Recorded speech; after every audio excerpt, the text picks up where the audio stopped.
Doctor talks కార్యక్రమానికి స్వాగతం. గురక మీ చుట్టూ ఉన్న వారికి చాలా చికాకు కలిగిస్తుంది. మనం దానిని గుర్తించలేకపోవచ్చు. కానీ గురక ప్రియమైన వ్యక్తి, పిల్లలు, స్నేహితుల నిద్ర నాణ్యతకు భంగం కలిగిస్తుంది మరియు అలసట మరియు చికాకుకు దారితీస్తుంది. కానీ ముఖ్యంగా ఇది పేలవమైన ఆరోగ్యానికి సంకేతం మరియు గురకకు స్వయంగా ప్రమాదకరమైనది. అయితే గురక సమస్యలు చిన్న పెద్ద అనే తేడా లేకుండా వస్తూ ఉంటుంది. అసలు గురక సమస్య ఎందుకు వస్తుంది, దానికి ఎలాంటి చికిత్స ఉంటుంది, వీటి గురించి చెప్పడానికి ఈరోజు మనతో పాటు ఉన్నారు consultant ENT head and neck surgeon doctor Sandeep Dachuri garu మనతో ఉన్నారు. నమస్తే సార్. నమస్తే మేడం. సార్, అసలు గురక అంటే ఏంటి సార్? గురక అనేది బేసికలీ ఒకప్పుడు ఏం ఆలోచించే వాళ్ళంటే గురక పెట్టి నిద్రపోతున్నాడు అంటే అబ్బా బాగా నిద్రపోతున్నాడు అనుకునే వాళ్ళండి. గురక అనేది మన ఎయిర్ ప్యాసేజెస్ అంటే మన ముక్కు గొంతులో గాలి వెళ్తున్నప్పుడు అక్కడున్న సాఫ్ట్ టిష్యూస్ వైబ్రేట్ అవ్వటం వల్ల వచ్చే శబ్దం అండి గురక. అంటే మన చిన్ననాలిక కానీ ప్యాలెట్ అంటాము, చిన్ననాలిక పక్కన ఉన్న సాఫ్ట్ టిష్యూస్ కానీ ఇవి వైబ్రేట్ అవ్వటం వల్ల, గాలి పోయేటప్పుడు వైబ్రేట్ అవ్వటం వల్ల వచ్చే సౌండ్ని గురక అంటామండి. సార్, అదేవిధంగా ఇది చిన్న పెద్ద అనే తేడా లేకుండానే చాలా మందిలో ఈ ప్రాబ్లం అనేది క్రియేట్ అవుతుంటుంది కదా.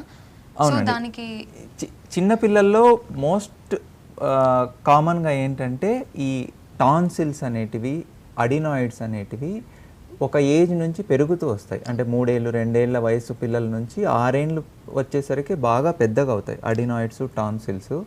ఇవి పెద్దవై మళ్ళీ 7 ఏళ్ళు 8 ఏళ్ళు వచ్చాక నిదానంగా వాటి సైజ్ తగ్గుతూ వెళ్తుంది. 12 ఏళ్ళు వచ్చేసరికి యూజువల్లీ అడినాయిడ్స్, టాన్సిల్స్ చిన్నవి అవుతాయి.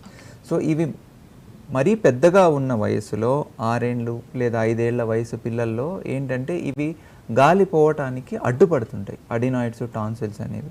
సో పిల్లల్లో మోస్ట్ కామన్గా ఈ అడినాయిడ్స్, టాన్సిల్స్ పెద్దగా ఉండటం వల్ల గురక వస్తుంది. వేరాజ్ పెద్దవాళ్ళల్లో ఎస్పెషలీ మగవాళ్ళల్లో ఈ వయస్సు పెరిగే కొద్దీ మజిల్ టోన్ అంటాం, ఈ మజిల్ టోన్ తగ్గిపోయి మజిల్స్ కొంచెం లూజ్ అవ్వటం వల్ల ప్లస్ ఊబకాయం అంటే ఒబెసిటీ వల్ల ఫ్యాట్ డిపాజిషన్ జరిగి మెడలో ఆ సరౌండింగ్ టిష్యూస్లో ఎయిర్వేస్ నేరో అయిపోయి ఈ గురక రావటం అనేది సర్వసాధారణంగా చూస్తుంటాం. వేరాజ్ ఫీమేల్స్లో ఒబెసిటీ అంటే ఊబకాయం ఉన్న వాళ్ళలో గురక ఉంటుంది, లేదా పోస్ట్ మెనోపాజల్ ఒక వయస్సు అయిపోయిన 50 ఏళ్ళు పైబడిన లేడీస్లో కూడా ఈ గురక అనేది సాధారణంగా చూస్తుంటాం. ఓకే సార్, అదేవిధంగా ఓఎస్ఏ అనగానేమి సార్? ఓఎస్ఏ అంటే అబ్స్ట్రక్టివ్ స్లీప్ యాప్నియా అంటాము. ఇందులో పేషెంట్కి గురకతో పాటి నిద్రలో మధ్య మధ్యలో ఊపిరి తీసుకోవటం ఆగిపోవటం అనేది ఉంటుంది. నిద్ర లేవంగానే ఫ్రెష్గా అనిపించదు and excessive day time sleepiness అంటాం మెడికల్ టర్మ్స్లో. అంటే పగలు ఎక్కడ కూర్చుంటే అక్కడ నిద్రపోతుంటారు, మీటింగుల్లో నిద్రపోవటము, డ్రైవింగ్ చేస్తూ నిద్రపోవడం, ఇవన్నీ సిమ్టమ్స్ ఉంటాయి. సో దీనిని అబ్స్ట్రక్టివ్ స్లీప్ యాప్నియా సిండ్రోమ్ అంటాము. ఈ simple snoring, obstructive sleep apnoea syndrome అనేది ఒక స్పెక్ట్రమ్ అనుకోవచ్చు. అంటే ఒక రెయిన్బో అనుకుంటే రెయిన్బోలో వేరు వేరు కలర్స్ ఉన్నలాగా ఈ స్పెక్ట్రంలో సింపుల్ స్నోరింగ్ అనేది ఒక ఎండ్లో ఉంటే ఈ అబ్స్ట్రక్టివ్ స్లీప్ యాప్నియా అనేది ఇంకొక ఎండ్లో ఉంటుంది. ఈ అబ్స్ట్రక్టివ్ స్లీప్ యాప్నియాలో మళ్ళీ మైల్డ్, మోడరేట్, సివియర్ అని క్లాసిఫై చేస్తాము. So simple snoring, obstructive sleep apnoea అనేవి ఒక స్పెక్ట్రంలోనే రెండు వైపులా ఉన్నది. ఓకే సార్, అదేవిధంగా ఇప్పుడు పిల్లలు, పెద్దలలో స్లీప్ యాప్నియా వాటి యొక్క లక్షణాలు ఏమిటి? పిల్లల్లో ఎస్పెషలీ స్లీప్ యాప్నియా ఉంది అంటే పిల్లలు బేసిక్గా గురక పెట్టకూడదండి. పిల్లలు గురక పెడుతున్నారు అంటేనే ప్రాబ్లం ఉంది అనేది, ఎయిర్వేలో ఏదో అబ్స్ట్రక్షన్ ఉంది, వాళ్ళకి అడినాయిడ్సో, టాన్సిల్సో లేకపోతే ఇంకో ప్రాబ్లమో దానివల్ల గురక పెడుతున్నారు అనేది ఒకటి. వాళ్ళకి స్కూల్లో పర్ఫార్మెన్స్ తగ్గిపోతుంది, డిస్టర్బ్డ్ స్లీప్ ఉంటుంది. ఒక చోట పడుకోబెట్టిన బిడ్డ ఒక చోట ఉండడు, కదులుతూ ఉంటాడు బెడ్లో, పూర్తిగా నైట్ బాగా పడుకోరు. కొన్ని విచిత్రమైన పొజిషన్స్లో పడుకుంటారు. కొంతమంది పిల్లలు తల బాగా ఎక్స్టెండ్ చేసి వాళ్ళకి ఏ కంఫర్టబుల్ పొజిషన్లో గాలి ఆడుతుందో ఆ కంఫర్టబుల్ పొజిషన్లో మాత్రం పడుకుంటారు. మామూలుగా 3 ఏళ్ళకి 4 ఏళ్ళకి బెడ్ వెట్టింగ్ అంటే నిద్రలో మూత్రం పోయటం అనేది తగ్గిపోవాలి. ఆ క్రమశిక్షణ రాదు. వీళ్ళు 6 ఏళ్ళైనా 7 ఏళ్ళైనా ఈ గురక పెట్టే పిల్లలు బెడ్ వెట్టింగ్ చేస్తూ ఉంటారు, స్కూల్లో పర్ఫార్మెన్స్ తగ్గుతుంది, పళ్ళు క్రౌడెడ్గా వస్తాయి వీళ్ళకి, పాల పళ్ళు ఊడిపోయి పర్మనెంట్ టీత్ రావటం అనేది, నోరు తెరుచుకొని నిద్రపోతారు కదండి, దానివల్ల హై ఆర్చ్డ్ ప్యాలెట్ అంటాం. అంటే ఈ నాలుగు ఎక్కడపై రెస్ట్ అవుతుందో ఆ ప్లేస్ నోరు తెరుచుకొని నిద్రపోవటం వల్ల బాగా హై అయిపోతుంది. ఇలా ఉండాల్సిన ప్యాలెట్ ఇలా హై అయిపోతుంది, పళ్ళన్నీ క్రౌడెడ్గా వస్తాయి, ఒక పండు మీద ఇంకొక పండు రావటము ఇలాంటివి ఉంటాయి. సో ఓవరాల్గా వాళ్ళ కాగ్నిషన్ అంటే వాళ్ళ ఇంటెలిజెన్స్ ఇవన్నీ కూడా తగ్గిపోయే అవకాశం ఉంటుంది గురక పెట్టే పిల్లలు. వేరే పెద్దవాళ్ళలో పగలుపూట ఎక్కడ పడితే అక్కడ తూగటము, రాత్రి పెద్ద పెద్దగా గురకలు పెట్టడము, పక్కన వాళ్ళకు కూడా డిస్టర్బెన్స్ అవుతుంది దీనివల్ల. నిద్ర లేవంగానే నాకు ఫ్రెష్గా లేదు, ఇంకా కొద్దిసేపు నిద్ర పట్టింటే బాగుండేది అని అనిపించటము, పని మీద ఇంట్రెస్ట్ లేకపోవటము, తర్వాత ఈ షుగర్ వ్యాధి రావటము. వీళ్ళలో ఏంటంటే ఇన్సులిన్ రెసిస్టెన్స్ అనేది బాగా పెరిగిపోయి ఈ ఊబకాయం ఉండి గురక పెడుతున్న వాళ్ళలో షుగర్ జబ్బు రావటము, బీపీ రావటము, తర్వాత హార్ట్ ప్రాబ్లమ్స్ రావటము. చిన్న వయసులోనే హార్ట్ ప్రాబ్లమ్స్ రావడానికి one of the most common cause ఈ గురకలు పెట్టడము, obstructive sleep apnea. Okay sir, అదేవిధంగా గురకకి ఊబకాయానికి ఏమైనా సంబంధం ఉందా సార్? డెఫినెట్లీ అండి. ఈ ఒబెసిటీ ఆర్ ఊబకాయము అనేది one of the most common cause for గురక అండి. ఈ ఒబెసిటీ ఉన్న వాళ్ళలో 70% మందికి ఈ అబ్స్ట్రక్టివ్ స్లీప్ యాప్నియా ఉంటుంది. సో చాలా ఒబెసిటీ పెరిగే కొద్దీ ఈ స్నోరింగ్ అనేది పెరిగే అవకాశం అయితే డెఫినెట్గా ఉంటుంది. అండ్ ఇంకొక విషయం ఏంటంటే అడల్ట్ మగవాళ్ళల్లో పెద్దవాళ్ళల్లో ఆల్మోస్ట్ 40% గురక పెడతారండి. ఆడవాళ్ళలో అయితే 20% దాకా లేడీస్ గురక పెడతారు అడల్ట్స్లో. పిల్లల్లో 10% పిల్లలు గురక పెడతారు అప్రాక్సిమేట్లీ. ఓకే సార్, అదేవిధంగా స్లీప్ యాప్నియాకు ఏదైనా చికిత్స తీసుకోకపోతే కనుక, లేకపోతే ముందు జాగ్రత్తలు అలాంటివి ఏమైనా ఉంటాయా సార్? తీసుకోకపోతే ఏమవుతుంది? ఈ స్లీప్ యాప్నియా ఉందా లేదా అనేది ఫస్ట్ డయాగ్నోస్ చేసుకోవాలండి. గురక పెడుతున్నారు అంటే యూజువలీ వాళ్ళ బెడ్ పార్ట్నర్ బాగా డిస్టర్బ్ అవుతారు, లేదా పేరెంట్స్ వరీ అవుతారు చైల్డ్ గురక పెడుతున్నారు అంటే. డాక్టర్ దగ్గరికి తీసుకొస్తే దానికి తగిన ఎవాల్యుయేషన్ చేయాల్సి ఉంటుంది. స్లీప్ స్టడీ అని ఒకటి, తర్వాత పిల్లల్లో అయితే కొన్ని ఎక్స్రేస్ తీస్తాము, అండ్ మనం క్లినికల్గా ఎగ్జామిన్ చేసినప్పుడు కూడా టాన్సిల్స్ ఏమైనా పెద్దగా ఉన్నాయా. ఇంకొంతమందిలో ఫ్లెక్సిబుల్ స్కోపీ అంటాము, అది పిల్లల్లో కానీ పెద్దల్లో కానీ గురక పెడుతున్నారంటే యూజువల్లీ ఫ్లెక్సిబుల్ స్కోపీ చేస్తే ఏంటంటే అది చిన్న పురుగులాగా ఉంటుంది, చిన్న పాములాగా ఉంటుంది స్కోప్. ఆ స్కోప్ని ముక్కు ద్వారా పంపించి ముక్కు లోపల ఎలా ఉంది, ముక్కు వెనక బాగానే నేజో ఫ్యారింగ్స్ అంటాం, ఆ ప్రాంతంలో ఎలా ఉంది, ఏమైనా అబ్స్ట్రక్షన్స్ ఉన్నాయా, ముక్కు దూలం వంకర ఉందా, ముక్కులో మాంసం ఏమైనా ఉందా, పాలిప్స్ అని ఉంటాయి అలర్జీ ఉన్న వాళ్ళలో, సైనసైటిస్, ఆ పాలిప్స్ ఏమైనా అడ్డుపడుతున్నాయా, లేదా చిన్న నాలుక వెనకలు ఏమైనా ప్రాబ్లం ఉందా, లేదా నాలుక వెనుక భాగంలో ఏమైనా ప్రాబ్లం ఉందా, ఎయిర్వే కింద అంటే ఎపిగ్లాటిస్ అని అలా కొన్ని భాగాలు ఉంటాయి, వాటిల్లో ఏమైనా ప్రాబ్లం ఉందా తరువుగా ఎవాల్యుయేట్ చేయాలి. తర్వాత స్లీప్ స్టడీ అనేది చేస్తే మనకి క్లియర్గా తెలుస్తుంది ఎంత సీరియస్నెస్ ఉంది ఈ అబ్స్ట్రక్టివ్ స్లీప్ యాప్నియా, ఎంత ఇబ్బంది ఉంది అనేది తెలుస్తుంది. ఓకే సార్, దాన్ని బట్టి మనం చికిత్స ప్లాన్ చేయాల్సి ఉంటుంది. చికిత్స యూజువల్లీ పిల్లల్లో గురక ఉంది, అడినాయిడ్స్ టాన్సిల్స్ పెద్దగా ఉన్నాయి అంటే మేము ఆ అడినాయిడ్స్ని టాన్సిల్స్ని తీసేసి ట్రీట్మెంట్ ఇస్తామండి. ఇప్పుడు లేటెస్ట్గా ఇప్పుడు కోబ్లేషన్ అని ఒక టెక్నాలజీ వచ్చింది ఈ అడినాయిడ్స్ టాన్సిల్స్ తీయటానికి. ఇది కొంతమంది బయట మార్కెట్లో లేజరా అని అడుగుతారు, ఇది లేజర్ కాదు, కోబ్లేషన్ అనేది ఇంకా కొత్త టెక్నాలజీ. ఈ లేజర్లో ఏంటంటే చాలా ఎక్కువ ఉష్ణోగ్రత ఉత్పత్తి అవుతుందండి, దాదాపు 400 డిగ్రీల సెంటిగ్రేడ్ వరకు ఉష్ణోగ్రత ఉత్పత్తి అవుతుంది. వెరాజ్ కోబ్లేషన్లో 60 డిగ్రీస్ వరకే ఉత్పత్తి అవుతుంది. సో చాలా సేఫ్, బ్లీడింగ్ తక్కువ అవుతుంది. పిల్లల్లో ఈ కోబ్లేషన్, పిల్లల్లో కానీ పెద్దల్లో కానీ ఈ కోబ్లేషన్ యూజ్ చేసి ఈ అడినాయిడ్స్ టాన్సిల్స్ అనేటివి తీయటం ఇప్పుడు లేటెస్ట్ టెక్నాలజీ అండి. వెరాజ్ పెద్దల్లో లెవెల్ ఆఫ్ అబ్స్ట్రక్షన్ని బట్టి మనం సర్జరీస్ చేసుకోవచ్చు. సర్జరీసే కాకుండా మెడికల్ ట్రీట్మెంట్స్ కూడా ఉన్నాయండి. సిప్యాప్ అని అలా మెడికల్ ట్రీట్మెంట్స్ కూడా ఉన్నాయి. ఈ మెడికల్ ట్రీట్మెంట్స్ వాడలేని పక్షంలో, లేదా పేషెంట్ యంగ్స్టరు ఇంకా పెళ్లి చేసుకోవాలి, ఈ సిప్యాప్ మిషన్ వేసుకొని పడుకోవటం కష్టము. సో అలాంటి వాళ్ళలో బాడీ మాస్ ఇండెక్స్ 32 కన్నా, బాడీ మాస్ ఇండెక్స్ అంటే weight in kgs by height in metre square అంటాము, అది 30-32 కన్నా తక్కువ ఉండి గురక ఉంది పేషెంట్కి, పేషెంట్ సర్జరీ కోరుకుంటున్నారు అంటే డెఫినెట్గా సర్జికల్ ఆప్షన్స్ మేము చూస్తామండి. సర్జరీస్లో ఏంటంటే ఎక్కడ అబ్స్ట్రక్షన్ ఉంది అనేది చూస్తాము. ఇందాక నేను చెప్పినట్టు చిన్న స్కోప్ పాస్ చేసి ఏ లెవెల్స్లో అబ్స్ట్రక్షన్ ఉందనేది చూసి, యూజువల్గా సింగిల్ లెవెల్లో ఉండదండి, చాలామందికి మల్టీ లెవెల్ అబ్స్ట్రక్షన్ అనేది చాలా సర్వసాధారణం. సో ఈ మల్టీ లెవెల్ అబ్స్ట్రక్షన్ దాన్ని మనము అడ్రస్ చేయాలి. ఇప్పుడు ముక్కు దూలం వంకర ఉంది, దానికి సెప్టోప్లాస్టీ అని ఒక సర్జరీ చేస్తాం. కానీ మోస్ట్ ఆఫ్ ద సర్జరీస్, ఏ సర్జరీస్లో కూడా ఫేస్ మీద స్కార్స్ కానీ మొహం మీద కట్ చేయటం అంటూ ఉండదు, ఎండోస్కోపిక్గానే చేస్తాము. ముక్కు దూలం వంకర ఉంటే ముక్కు దూలాన్ని స్ట్రైట్ చేయటము, ముక్కులో మాంసం టర్బినేట్స్ అని ఉంటాయండి, ఈ టర్బినేట్స్ మరీ పెద్దగా ఉంటే వాటిని ష్రింక్ చేసి చిన్నవిగా చేయటము, ముక్కు వెనకల ఇందాక చెప్పినట్టు అడినాయిడ్స్ అనేటివి ఉంటే కోబ్లేషన్ యూజ్ చేసి అడినాయిడ్స్ని తీయటము. పెద్ద టాన్సిల్స్ ఉన్నాయి, పెద్ద టాన్సిల్స్ ఉంటే ఇంకా అవి 2 బాల్స్ లాగా అక్కడ అడ్డం ఉంటాయి.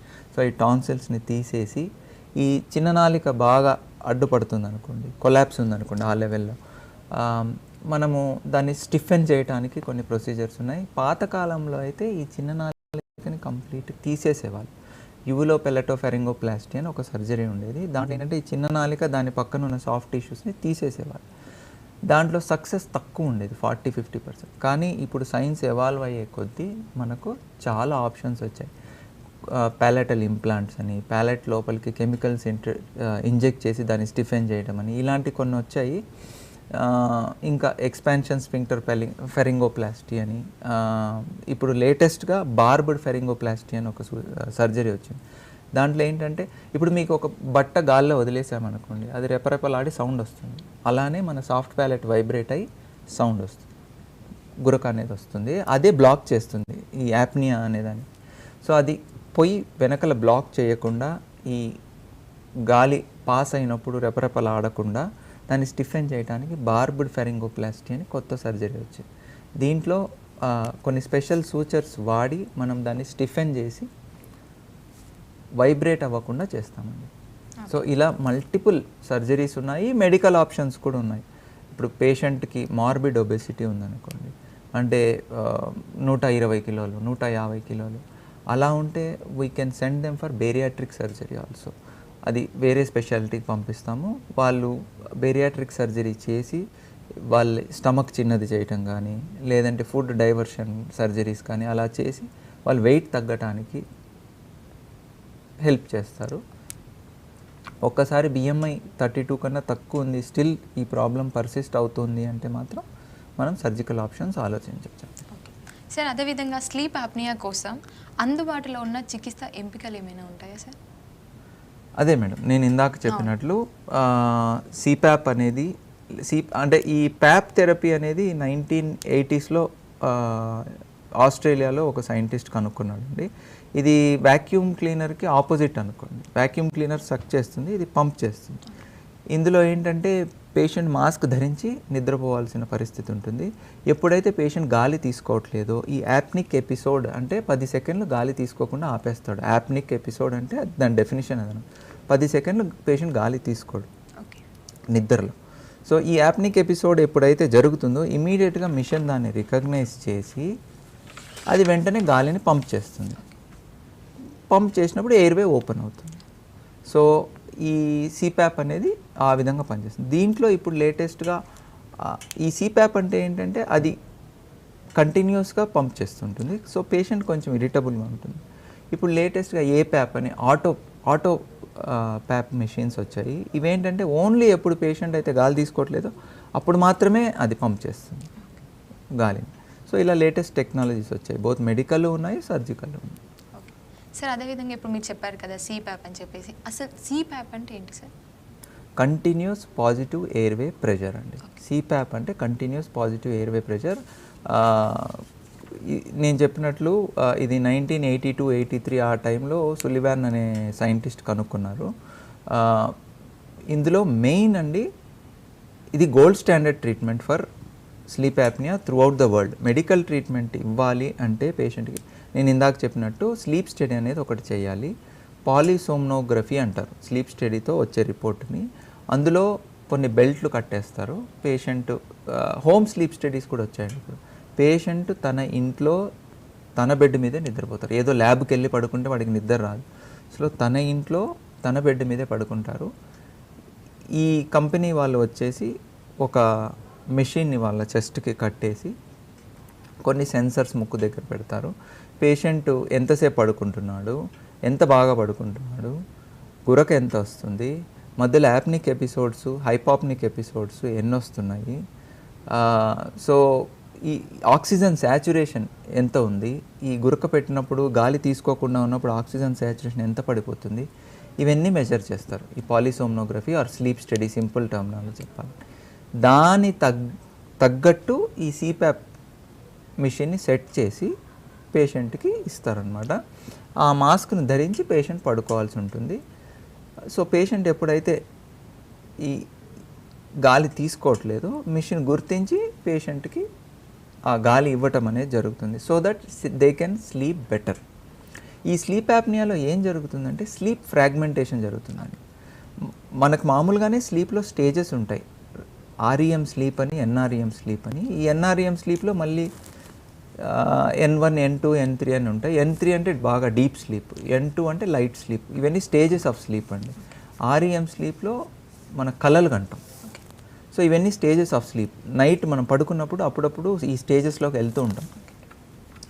సో ఈ స్లీప్ని మనం ప్రాపర్గా నిద్రపోకుండా మధ్య మధ్యలో ఈ ఊపిరి ఆగిపోవటం వల్ల ఫ్రాగ్మెంటేషన్ జరుగుతుంది. సో వాళ్ళకేంటంటే ఈ ఫ్రాగ్మెంటేషన్ జరిగినప్పుడు స్ట్రెస్ పెరిగిపోతుంది. స్ట్రెస్ పెరిగినప్పుడు ఆటోమేటిక్గా బాడీలో స్ట్రెస్ హార్మోన్స్ ఉత్పత్తి అవుతాయి. వాటి వల్ల ఓవర్ ద ఇయర్స్ వీళ్ళకి బీపీలు రావటము, షుగర్లు రావటము, హార్ట్ కండిషన్స్ రావటము, ఇవన్నీ ప్రాబ్లమ్స్ అవుతుంటాయి. సో ఈ సిప్యాప్ వేసుకుంటే ఏంటంటే ఈ స్లీప్ డిస్టర్బెన్స్ అనేది తగ్గుతుంది. సిప్యాప్కి కొన్ని నెగిటివ్ ఎఫెక్ట్స్ అయితే ఉన్నాయండి. ఏరోఫేజియా అంటే అది గాలి పంప్ చేస్తుంటుంది కదా, కొంచెం గాలి పొట్టలోకి వెళ్ళిపోతుంది. ఈ మాస్క్ ఇలా ధరించడం వల్ల ఇక్కడ కొంచెం ఇరిటేషన్ ఉంటుంది. డ్రైనెస్ ఆఫ్ మౌత్, లిప్స్ అవన్నీ డ్రై అయిపోతాయి. సో ఇది ధరించడం అందరూ అంత ఇష్టపడరు. కాకపోతే మెడికల్ ట్రీట్మెంట్లో ఇది gold standard for sleep app. Sir అదేవిధంగా గురక మరియు స్లీప్ కోసం ఏ శస్త్రచికిత్సలు అందుబాటులో ఉంటాయని చెప్పవచ్చు?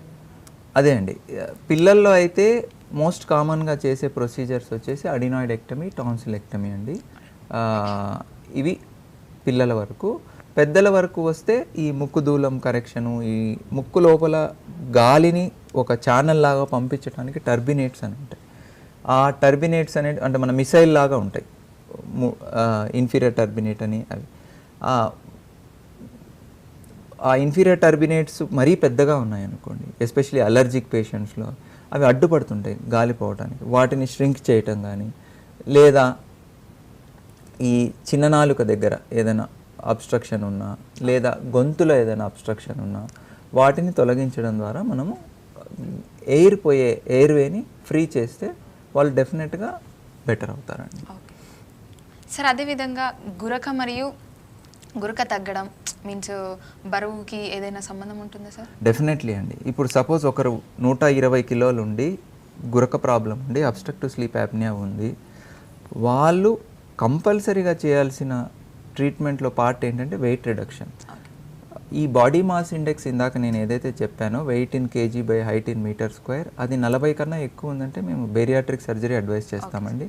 అలా కాకుండా 35, 34 అలా ఉంది అంటే 120, 130 కిలోలు ఉన్నారు మనిషి, డెఫినెట్గా వెయిట్ రెడ్యూస్ అవుతే గురక అనేది ఖచ్చితంగా తగ్గుతుంది. ఎందుకంటే వాళ్ళకి అబ్డామినల్ ఫ్యాట్ ఉంటుంది, మెడలో ఫ్యాట్ ఉంటుంది. సో ఈ అబ్డామినల్ ఫ్యాట్ తగ్గించుకోగలిగితే, ఈ మెడలో ఫ్యాట్ తగ్గించుకోగలిగితే, రెగ్యులర్ ఎక్సర్సైజెస్ చేసి బరువు తగ్గి, వీళ్ళు బరువు తగ్గితే డెఫినెట్గా గురక అనేది తగ్గుతుంది. అండ్ అడ్వాంటేజ్ ఏమొస్తుందంటే సిప్యాప్ మిషన్ సపోజ్ వాడుతున్నారు, వాళ్ళు 120 కిలోలు ఉన్నప్పుడు ఏ సెట్టింగ్స్ ఏ ప్రెషర్స్ ఉన్నాయో వాడు 90 కిలోలకు వచ్చినప్పుడు అంత ప్రెషర్ అవసరం ఉండదు, సెట్టింగ్స్ మార్చుకోవచ్చు. డెఫినెట్లీ అడ్వాంటేజ్ ఉంటుంది. అండ్ ఈ బరువు తగ్గటం వల్ల వాళ్ళు సర్జికల్ క్యాండిడేట్స్గా కూడా మారుతారు. బరువు తగ్గారు, ఈ అబ్స్ట్రక్టివ్ స్లీప్ యాప్నియాలో సివియర్ నుంచి మైల్డ్కి వచ్చారు, బరువు తగ్గారు, అప్పుడు వాళ్ళ మీద సర్జరీ చేస్తే అసలు మిషనే వాడకుండా వాళ్ళంతకు వాళ్ళు నిద్రపోయే పరిస్థితి కూడా ఉంటుంది. సార్ అదేవిధంగా ఇందాక మీరు చెప్పారు కదా ఆర్ఈఎన్ అని చెప్పి దెన్ అదేవిధంగా ఎన్ఆర్ఈ స్లీప్ అని చెప్పారు కదా, దాని మీనింగ్ ఏంటి sir? Rapid eye movement sleep, ఇది మెయిన్గా కళలు మనం కనే నిద్ర ఆ స్లీప్లో ఉంటుందండి, ఆర్ఈఎం స్లీప్. ఇది ఎక్కువ తెల్లవారుజామున వస్తుంది ఆర్ఈఎం స్లీప్. ఎన్ఆర్ఈఎం స్లీప్ అంటే non rapid eye movement sleep. దీంట్లో మళ్ళీ N1, N2, N3 అని ఉన్నాయండి. N3 అంటే బాగా డీప్ స్లీప్, అంటే ఆ డీప్ స్లీప్లో ఉన్నప్పుడు మనం లేపిన వాళ్ళు లేవరు, గాఢ నిద్ర అంటారు కదా, అది N3 స్లీప్. N2 స్లీప్ అంటే స్లైట్ స్లీప్, అంటే ఏదైనా చిన్న తలుపు సౌండ్ వచ్చినా టక్కన లేస్తారు. సో అలా స్టేజెస్ ఆఫ్ స్లీప్ అనమాట ఇవి. నేను ఇంక మరీ డీటెయిల్స్లోకి వెళ్ళట్లేదు స్లీప్లోకి, కానీ ఆర్ఈఎం స్లీప్ అంటే ర్యాపిడ్ ఐ మూమెంట్ స్లీప్. మీరు ఆ ఆర్ఈఎం స్లీప్లో నిద్రపోతున్న వ్యక్తి కన్నుని చూస్తే కన్ను కదులుతూ ఉంటుంది, ఈ కన్ను రెప్ప కింద చూస్తే మీరు కదులుతూ ఉంటుంది, మూమెంట్స్ ఉంటాయి. అంటే వాళ్ళు ఆ టైంలో యూజువల్లీ కలలు కనే అవకాశం కూడా ఉంటుంది. ఓకే ఓకే సార్, ఇప్పుడు అదే విధంగా ఇప్పుడు గురకాన్ చెప్పారు, దీనికి మంచి ఎక్స్ప్లెనేషన్ ఇచ్చారు కదా, ఇలా మంచి నిద్ర కోసం కొన్ని మంచి చిట్కాలు చెప్పాలి సార్. అంటే ఈ గురక ఉన్న వాళ్ళ సమస్య వాళ్ళని కాదు, జనరలైజ్డ్గా చెప్తున్నాను. ఇప్పుడు బేసిక్గా ఏంటంటే యాక్చువల్గా మనిషి 1/3 ఆఫ్ లైఫ్ స్లీప్లో గడపాలండి. రోజుకి 8 అవర్స్ నిద్రపోవాలి. నిద్రపోయే వాళ్ళు ఒకప్పుడు ఏంటంటే ఈవినింగ్ 6ంటికి అంత భోంచేసి లైట్స్ ఫెయిల్ అవ్వంగానే, అంటే ఎలక్ట్రిసిటీ లేని రోజుల్లో 7ంటికి 8ంటికి పడుకొని నిద్రపోయేవాళ్ళు. ఉదయం 5కు 6కు సూర్యుడు ఉదయించిన తర్వాత లేచేవాళ్ళు. వాళ్ళకి 8 అవర్స్ స్లీప్ అనేది రొటీన్. సో మన క్లాక్ కూడా, మన బాడీలో ఒక క్లాక్ ఉంటుంది, సర్కేడియన్ రిథమ్ అనేది. మనకు కూడా 8 అవర్స్ స్లీప్ అనేది చాలా ఇంపార్టెంట్. ఇప్పుడు జనరేషన్ ఎలా అయిపోయిందంటే స్లీప్ డిప్రైవ్డ్ జనరేషన్. రాత్రి 1 గంట వరకు ఫోన్ చూస్తారు, ల్యాప్టాప్ చూస్తారు, యూఎస్కి జాబ్ అంటారు. సో ఈ laptop screens, TVs, movies, Netflix ఇవన్నీ వచ్చేసి ఏంటంటే స్లీప్ డిప్రైవ్డ్ సొసైటీ అయిపోయింది. నిద్రపోవట్లేదు సరిగ్గా మనుషులు. సో దీనివల్ల కూడా స్ట్రెస్ చాలా ఎక్కువ అయిపోతుంది మనుషులకి. సో బాగా నిద్రపోవటం అనేది చాలా ఇంపార్టెంట్. బాగా నిద్రపోవటానికి చిట్కాలు అంటే జనరలైజ్డ్గా చెప్తున్నాను నేను, ఒక రెగ్యులర్ టైంకి నిద్రపోవటం అలవాటు చేసుకోవాలండి. ప్రతిరోజు నిద్ర వచ్చినా రాకపోయినా, ఏ పని ఉన్నా ఏ పని లేకపోయినా 10ంటికి పడుకోవాలి అనుకున్నారనుకోండి, 10ంటికి పడుకోవాలి ఇంట్లో అందరూ. అది అలవాటు చేసుకోవాలి. ఇదేంటంటే బ్రెయిన్లో ఒక సర్కేడియన్ రిథమ్ అని ఉంటుంది. ఆ రిథమ్ 10ంటికి పడుకొని 6ంటికి లేవటం, ఈ రిథమ్ని క్రియేట్ చేసుకోవాలి మనుషులు. ఒకరోజు 10ంటికి పడుకొని, ఒకరోజు 1 గంటకు పడుకొని, ఒకరోజు 12ంటికి పడుకొని, అలా ఆ రిథమ్ లేకపోతే కష్టం అండి. ఫస్ట్ది రిథమ్, ఒకటే టైంలో పడుకోవాలి, ఒకటే టైంలో లేవాలి, అది అలవాటు చేసుకోవాలి. రెండవది, బెడ్రూమ్ చాలా నీట్గా క్లీన్గా ఉండాలి. గందరగోళంగా పెట్టుకొని అక్కడే తినేది, అక్కడే ప్లేట్లు, అక్కడే ల్యాప్టాప్ పనిచేసేది, అక్కడే ఈ విధంగా లేకుండా క్లటర్ ఫ్రీగా బెడ్రూమ్ పెట్టుకొని నీట్గా ఉంటే నిద్ర ఈజీగా పడుతుంది. అండ్ పడుకునే క్వాలిటీ ఆఫ్ ద మ్యాట్రెస్ చాలా ఇంపార్టెంట్. ఓకే, 10,000 20,000 పెట్టి వాచ్ కొనమంటే కొంటారు, కానీ మంచి మ్యాట్రెస్ కొనమంటే కొనరు. మనం ఆల్మోస్ట్ 1/3 ఆఫ్ లైఫ్ మ్యాట్రెస్ మీదే పడుకుంటున్నాం. సో డెఫినెట్గా మంచి కంఫర్టబుల్ మ్యాట్రెస్, కంఫర్టబుల్ పిల్లో అనేటివి ఉండాలి. రూమ్ టెంపరేచర్ కూడా చాలా ఇంపార్టెంట్. అంటే మన ఇండియన్ కండిషన్స్లో ఏంటంటే ఎక్స్ట్రీమ్ టెంపరేచర్, సమ్మర్లో మనం చూస్తున్నాం ఇప్పుడు 45, 48 కూడా వెళ్ళిపోతుంది. అంత ఎక్స్ట్రీమ్ హై టెంపరేచర్ ఉంటే నిద్ర రాదు. ఓకే, ఏసీ అందరికీ ఉండదు, కనీసం కూలరు, రూమ్ టెంపరేచర్ కంఫర్టబుల్ మనకు 24, 22 డిగ్రీ సెంటిగ్రేడ్ ఉంటే రూమ్ టెంపరేచరు ఈజీగా నిద్ర పడుతుంది. ఉక్క పోస్తూ చెమట పడుతూ ఉందంటే నిద్ర రాదు. సో ఆ టెంపరేచర్ మెయింటైన్ చేసుకోగలిగిన కండిషన్స్ ఉంటే మనము కొంచెం చల్లటి టెంపరేచర్ ఉంది అంటే ఈజీగా నిద్ర పడుతుంది. అండ్ కెఫీన్ అండి, ఈ స్టిమ్యులెంట్స్ ఉన్నాయి కదా ఏవైతే, కాఫీ, ఆల్కహాల్, స్మోకింగ్, ఈ స్టిమ్యులెంట్స్ని తగ్గించుకోవాలి. ఈవినింగ్ 5 తర్వాత కాఫీలు తాకండి. ఈ కరెక్ట్గా 9ంటికి కాఫీలు తాగే వాళ్ళని చూశాను నేను. ఓకే, సో ఈ కెఫీన్ అంటే విపరీతమైన స్టిమ్యులెంట్, ఇది నిద్ర పట్టనివ్వదు. ఓకే, సో ఈ ఈవినింగ్ కాఫీలు తాగటము ఇవన్నీ తగ్గించుకోవాలి. అండ్ స్మోకింగ్, ఆల్కహాల్ ఎంతవరకు కట్ డౌన్ చేసుకుంటే అంత మంచిది. ఓకే, అండ్ ఇంకోటి ఏంటంటే తినటానికి పడుకోవటానికి మధ్యలో గ్యాప్. మీరు మసాలా బిర్యానీలు, ఏవేవో బయట ఫుడ్లు 9ంటికి తిని 9:30 పడుకున్నారనుకోండి, కాసేపటికి అదంతా గొంతులోకి వస్తుంది, నిద్ర పట్టదు. సో అలా కాకుండా 7ంటికి తినేసి, అంటే మసాలా బిర్యానీలు తినమని నేను ఎంకరేజ్ చేయట్లేదు, కానీ 7ంటికి తిని ఒక 2-3 గంటలు గ్యాప్ ఇచ్చి ఆ తర్వాత 10ంటికి పడుకున్నారనుకోండి, దట్ ఈస్ వెరీ గుడ్ అండి. సో ఇలాంటివి అలవాటు చేసుకొని ఒక రెగ్యులర్ టైంలో పడుకొని స్టిమ్యులెంట్స్ ఏం ఇంకొకటి స్క్రీన్ టైం అండి. పడుకునేకి 2-3 గంటల ముందు స్క్రీన్ ఆఫ్ చేస్తే బెస్ట్ అండి. ఈ మనకేంటంటే చీకటి అవుతూ ఈ బ్రెయిన్లో మెలటోనిన్ అనే హార్మోన్ సెక్రెట్ అవుతుందండి. అరే చీకటి అవుతుంది, మెలటోనిన్ బ్రెయిన్ సెక్రెట్ చేస్తుంది. ఈ మెలటోనిన్ మనకు బాగా నిద్ర పట్టడానికి ఉపయోగపడుతుంది. ఇది మామూలు రెగ్యులర్గా జరుగుతున్న తంతు కొన్ని లక్షల సంవత్సరాల నుంచి. ఇప్పుడు ఈ స్క్రీన్స్ వచ్చేసాయి, లైటింగ్ వచ్చేసింది, ఎలక్ట్రిసిటీ, బ్రైట్ లైట్స్, టీవీలు, మానిటర్సు. సో వీటి వల్ల ఏంటంటే మనము అవి చూస్తూ ఉంటాం కదా, నైట్ పడుకునే ముందు ఫోన్ తీసుకొని కాసేపు రీల్స్ అవి ఇవి చూడటము. వాటి వల్ల ఏంటంటే ఈ మెలటోనిన్ సెక్రెట్ చేయదు బ్రెయిన్. బ్లూ లైట్ ఉంటుంది వాటిల్లో, వాటి వల్ల మెలటోనిన్ సెక్రెట్ అవ్వదు. మెలటోనిన్ సెక్రెట్ అవ్వకపోతే నిద్ర పట్టదు. సో ఈ మనిషి అనేవాడు ఈ స్క్రీన్కి బాగా అలవాటు పడిపోయి సరే నిద్రపోవట్లేదు. సో ఈ స్క్రీన్స్ కూడా పడుకోనేకి ఒక 2-3 గంటల ముందు నుంచి అవాయిడ్ చేస్తే బెస్ట్. ఓకే సార్, అదేవిధంగా ఇందాక మనం మాట్లాడుకున్నట్లయితే గురకకి వయసుతో సంబంధం లేదన్నారు కదా, అది ఎంత వయసు మీన్స్?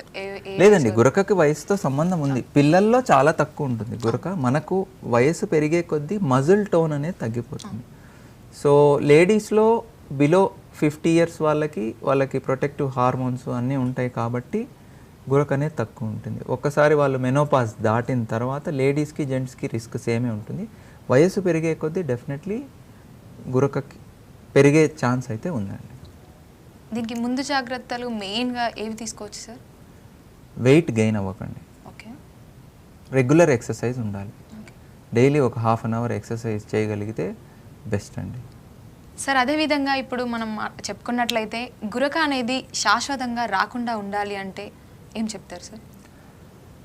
గురక అనేది రాకుండా ఉండాలి అంటే మెయిన్ బరువు పెరగకూడదండి. Okay sir. ఈ మన కంట్రీలో యూత్ చాలామంది ఒబీస్ ఏమి ఉండరు.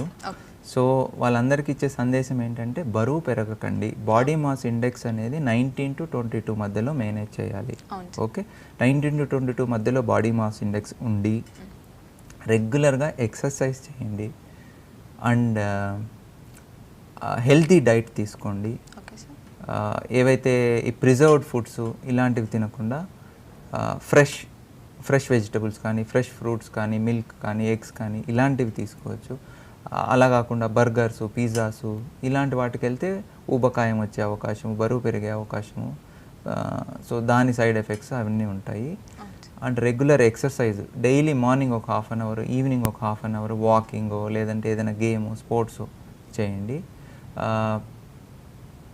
ప్లస్ స్ట్రెస్ తగ్గించుకొని టైం టు టైం నిద్రపోవటము ఇవన్నీ చేస్తే డెఫినెట్లీ ఈ గురక అనే సమస్య రాదండి. Okay sir, thank you sir, thank you so much sir.